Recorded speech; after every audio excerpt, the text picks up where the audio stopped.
तो 10,000 वर्ल्ड के पिछले एपिसोड में हमने देखा कि डिवाइन मून क्लैन के हॉल में बाकी तीनों क्लैन के मेंबर्स डिवाइन मून क्लैन की पैट्रियार्क के साथ सीक्रेट रैलम में जाने के ऊपर बात कर रहे होते हैं। तभी अचानक से कई सारे demon puppets divine moon clan के ऊपर अटैक कर देते हैं, जिन्हें देखते ही सभी लोग हॉल से निकलकर बाहर आते हैं। और तभी गोस्ट क्लैन का डीमन देखता है कि उन पपेट्स में से एक पपेट गॉड वनरेबल रैलम पर होता है, जो देखकर उसे काफी ज्यादा हैरानी होती है। तभी डिवाइन मून क्लैन की पैट्रियार्क वहां पर एक बैरियर को एक्टिवेट कर देती है, जिससे वह उन सभी पपेट्स के अटैक को रोक सके। और अब वह सभी पपेट्स उस बैरियर के ऊपर लगातार अटैक करने लगते हैं। दूसरी ओर साउटियान गोस्ट क्लैन के उस डीमन को देख रहा होता है और अब वह उसके पास जाते हुए बोलता है, आखिर इन पपेट्स को देखकर तुम ऐसा चेहरा क्यों बना रहे हो? कहीं तुम ही तो इस पपेट को कंट्रोल नहीं कर रहे। यह सुनते ही वह डीमन डर जाता है और बोलता है, नहीं, मैं उन पपेट्स को कंट्रोल नहीं कर रहा हूँ, मैं बस यहाँ पर उन पपेट्स को देखकर हैरान हूँ, क्योंकि यह सभी पपेट्स मेरे गोस्ट क्लैन के एंसेस्टर्स की डेड बॉडी है और इनकी डेड बॉडी को यहाँ पर किसी ने इनके टूम से बाहर निकाल कर इन्हें पपेट तिलिस्मन का यूज करते हुए कंट्रोल कर रहा है। कोई इस जगह पर मेरे गोस्ट क्लैन को फंसाने की कोशिश कर रहा है, इसमें मेरा कोई भी हाथ नहीं। तभी डिवाइन मून क्लैन की पैट्रियार्क आगे आते हुए बोलती है, इन सब में किसका हाथ है? इस बारे में हम बाद में पता करेंगे, पहले हमें इन सभी पपेट्स को डिस्ट्रॉय करना होगा। मैं डिवाइन मून फैमिली के सीक्रेट ट्रेजर को एक्टिवेट करती हूँ, तब तक आप सभी लोग इन पपेट्स को यहाँ पर रोकने की कोशिश करें। यह बोलते हुए डिवाइन मून क्लैन की पैट्रियार्क अपने डिवाइन मून फैमिली के सीक्रेट ट्रेजर को एक्टिवेट करने के लिए चली जाती है और बाकी सभी लोग अपनी पूरी पावर का यूज करते हुए वहां पर चारों ओर मौजूद बैरियर को होल्ड करने की कोशिश करने लगते हैं। तभी गॉड वनरेबल रैलम पर मौजूद पपेट काफी खतरनाक अटैक करते हुए उस बैरियर को डिस्ट्रॉय कर देता है, जिससे डिवाइन मून फैमिली का वह सीक्रेट वेपन उस जगह पर एक्टिवेट नहीं हो पाता है। और यह देखकर डिवाइन मून फैमिली के सभी लोग बहुत ही ज्यादा डर जाते हैं और बोलने लगते हैं, अब इस जगह पर हमारा मरना तय है। तभी गॉड वनरेबल रैलम पर मौजूद वह पपेट काफी तेजी से लीन फैंग के ऊपर अटैक करता है, पर लीन फैंग अपने वॉइड गेट के अंदर जाकर छिप जाता है। पर तभी वह नोटिस करता है कि वह पपेट एक फॉर्मेशन का यूज करते हुए उसे कैद करने की कोशिश कर रहा होता है। वह अपने जेड बटरफ्लाई को बाहर निकालते हुए उसके अंदर चला जाता है, जो देखते ही वह पपेट जेड बटरफ्लाई को वहां पर पकड़ लेता है। यह देखते ही गोस्ट क्लैन का वह डीमन और नीदर क्लैन की वह लेडी दोनों ही काफी ज्यादा हैरान हो जाते हैं और बोलने लगते हैं, लीन फैंग यहाँ पर इतनी आसानी से कैप्चर हो गया। तभी क्वेनियिंग उस पपेट के सामने आते हुए बोलती है, बेवकूफ, तुम्हें नहीं पता कि तुम यहाँ पर कितनी बड़ी गलती कर रहे हो, जल्दी से लीन फैंग को आजाद करो, वरना यहाँ पर तुम्हारे लिए और तुम्हारे सभी फैमिली मेंबर्स के लिए प्रॉब्लम क्रिएट हो सकती है। तभी वह पपेट हंसते हुए बोलता है, बेवकूफ, क्या तुम्हें सच में लग रहा है कि तुम्हारा डिवाइन मून क्लैन यहाँ पर मेरा और मेरी फैमिली का कुछ बिगाड़ सकता है? यह बोलते हुए वह क्वेनियिंग के ऊपर अटैक कर देता है, पर क्वेनियिंग उसके अटैक को डॉज कर लेती है। तभी उस डीमन के ऊपर एक काफी ज्यादा पावरफुल अटैक होता है, जिससे वह डीमन पपेट सीधा नीचे जाकर गिरता है। और अब सभी लोग देखते हैं कि डिवाइन मून क्लैन की पैट्रियार्क ने उस जगह पर अपने एंसेस्टर की सोल बॉडी को समन किया होता है।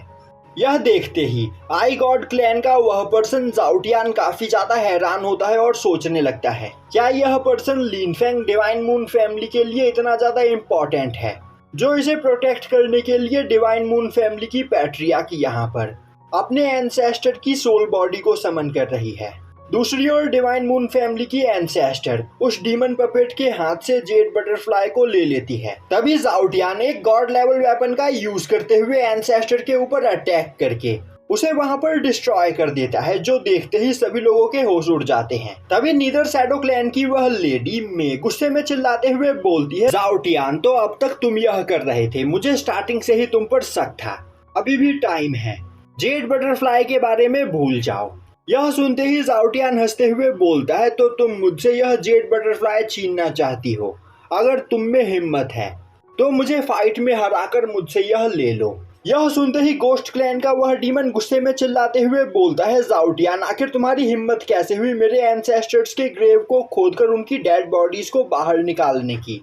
मैं तुम्हें जिंदा नहीं छोड़ूंगा। पर तभी बगल में खड़ी एक लेडी उस डीमन को रोक देती है और बोलती है, जाउटियान जरूर इस जगह पर कुछ बड़ा प्लान कर रहा है, और तो और उसके पास एक गॉड लेवल वेपन है। आखिर उसे यह वेपन कहां से मिला। जरूर यहाँ पर कुछ न कुछ गड़बड़ है। तभी उस जगह पर नाइन नीदर क्लैन का एक एल्डर आते हुए गुस्से में चिल्लाते हुए बोलता है, बेवकूफ, तुम्हें नहीं पता कि तुम यहाँ पर कितनी बड़ी गलती कर रहे हो। अब नाइन नीदर क्लैन के उस एल्डर को देखते ही आसपास खड़े सभी लोग डर जाते हैं और बोलने लगते हैं, आखिर नाइन नीदर क्लैन का एक पावर हाउस इस जगह पर क्या कर रहा है। जरूर यहाँ पर एक काफी बड़ी प्रॉब्लम क्रिएट होने वाली है। अब यह देखकर ज़ाओ टियान भी काफी ज्यादा परेशान हो जाता है और बोलने लगता है, आखिर इस जगह पर चल क्या रहा है। वहीं पर नीदर हाउंड की पावर को देखकर सभी लोग काफी ज्यादा परेशान होते हैं। तभी एक लेडी आगे बढ़ते हुए उन्हें बताती है कि neither hound old divine court का एक एल्डर है और जब ओल्ड डिवाइन कोर्ट कोलैप्स हुआ तो उस फाइट में यह काफी ज्यादा घायल हो गए और जब north pole emperors nether hound को मारने वाले थे तभी एम्परर डोंगजी ने उनकी जान बचाई और तब से लेकर आज तक नीदर हाउंड एल्डर हमारे इस स्मॉल वर्ल्ड के अंदर आराम कर रहे हैं। अब नीदर हाउंड को देखकर ज़ाओ टियान भी काफी ज्यादा डर चुका होता है और अब वह आगे बढ़ते हुए नीदर हाउंड को ग्रीट करता है। तभी नीदर हाउंड गुस्से में बोलता है, ज़ाओ टियान, क्या तुम्हारे जीने की इच्छा खत्म हो गई है जो यहाँ पर तुम एम्परर डोंगजी के बेटे को मारने की कोशिश कर रहे हो। यह सुनते ही मे और वह डीमन दोनों ही काफी ज्यादा हैरान होते हैं। दूसरी ओर जेड बटरफ्लाई के अंदर बैठा लिनफेंग आराम से चाय पी रहा होता है। तभी वह लेडी आगे बढ़ते हुए बोलती है, ज़ाओ टियान, तुमने यहाँ पर एम्परर डोंगजी के बेटे लिनफेंग को जान से मारने की कोशिश की है और तुम्हें नहीं पता है कि यह कितना बड़ा अपराध है। इसीलिए अब तुम्हें और तुम्हारे पूरे फैमिली को यहाँ पर डिस्ट्रॉय होने से कोई भी नहीं बचा सकता है। अब यह सुनते ही मे और वह डीमन सोचने लगते हैं, अच्छा हुआ कि हम ज़ाओ टियान की बात में नहीं फंसे, वरना वह अपने साथ साथ हमारी फैमिली को भी डिस्ट्रॉय करवा देता। दूसरी ओर यह सुनकर ज़ाओ टियान का दिमाग काम करना बंद कर देता है और अब उसे वहां पर पैनिक अटैक आने लगता है। वहीं पर वह चिल्लाते हुए बोल रहा होता है, आखिर ऐसा कैसे हो सकता है, लिनफेंग एम्परर डोंगजी का बेटा है, आखिर मुझे यह बात किसी ने क्यों नहीं बताई। और अब वह अचानक से शांत होते हुए वहां पर जोर जोर से हंसने लगता है और बोलता है, लिनफेंग, चाहे एम्परर डोंगजी का बेटा हो या फिर खुद सुप्रीम गॉड एम्परर का, मुझे इससे कोई फर्क नहीं पड़ता है क्योंकि मेरे पास यहाँ पर जेड बटरफ्लाई है और जेड बटरफ्लाई को रिफाइन करने के बाद मैं खुद एक सुप्रीम गॉड एम्परर बन जाऊंगा जिसके बाद मेरा सामना कोई भी नहीं कर पाएगा।